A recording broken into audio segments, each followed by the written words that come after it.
okey ke tak? Okey, selamat pagi semua. Assalamualaikum. Hopefully hari ni you all sangat ceria, diberi kesihatan yang cemerlang. Okey. So hari ni saya Kak Liz daripada Lazizi Beauty Center nak share sesuatu dengan you all.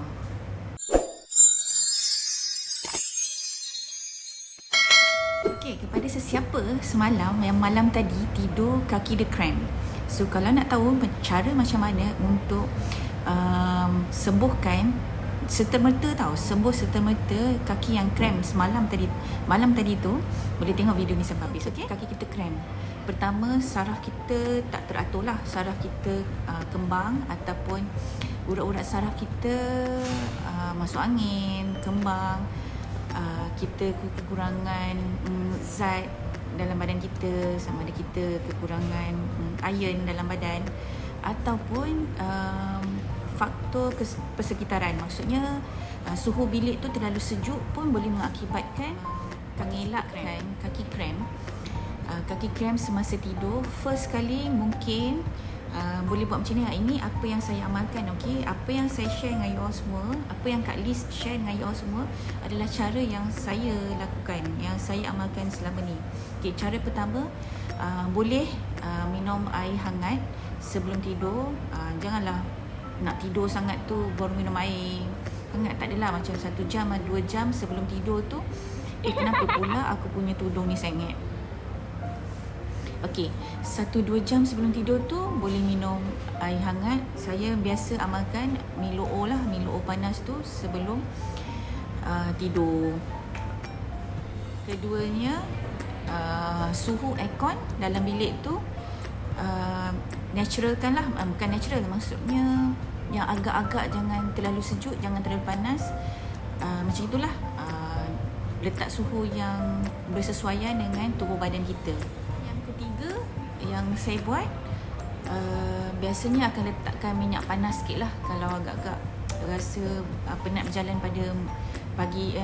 Siangnya tu kita banyak berjalan kan, so malam tu sebelum tidur saya akan sapukan dengan minyak panas ataupun lotion panas dekat kaki, dekat betis. Lumurkan sikit kan, janganlah lumur beria-ria kan, so nanti bau pula satu bilik. So sapukan sikit, lepas tu dan tidur. Saya akan, apa yang saya buat, saya pakai stokin. Saya pakai stokin sepanjang malam lah. Lepas dah sapu lotion pada betis dan juga tapak kaki, lotion tu pada tapak kaki tu pun paling penting juga. Sapukan lotion pada tapak kaki dan juga betis. Lepas tu kemudian saya akan pakai stokin dan selimut dan tidur. Dan seterusnya saya akan tidur dengan lena. Selamat malam. Tapi bila tidur terkena juga simpul biawak ni ataupun cramp ni, so apa nak buat? So boleh tengok senaman ni ataupun urutan ni, okey?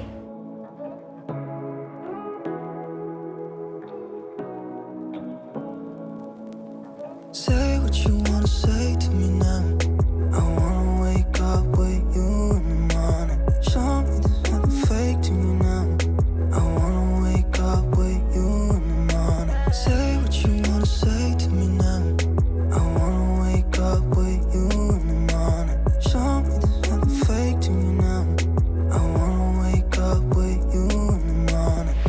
Turn this room, turn it to an ocean. Let me float around.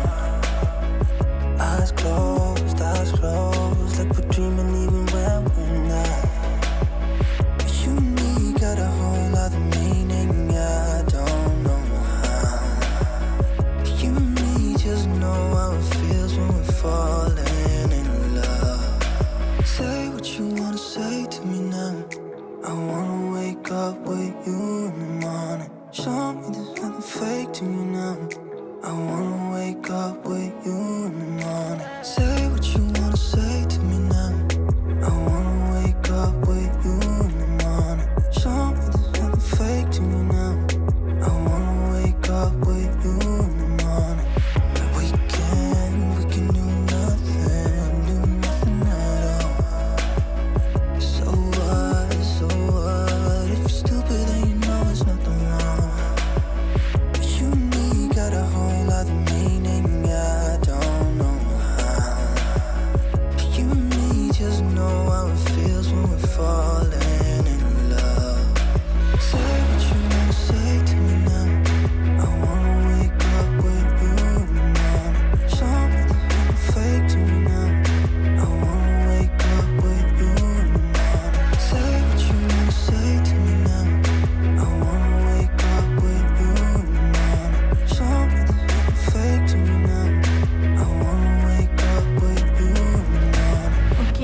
saja pada hari ni, pada video kali ini. So semoga video ni semua bermanfaat untuk you all semua.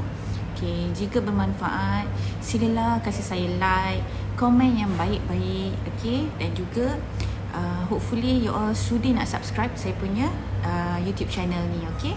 Semoga apa yang saya share ni sangat bermanfaat untuk you all sekeluarga. Okay, saya doakan you all semua sihat sejahtera, ceria-ceria selalu, happy dan bahagia dengan hidup you all semua. Yang paling penting sekali, jaga kesihatan dan jaga diri.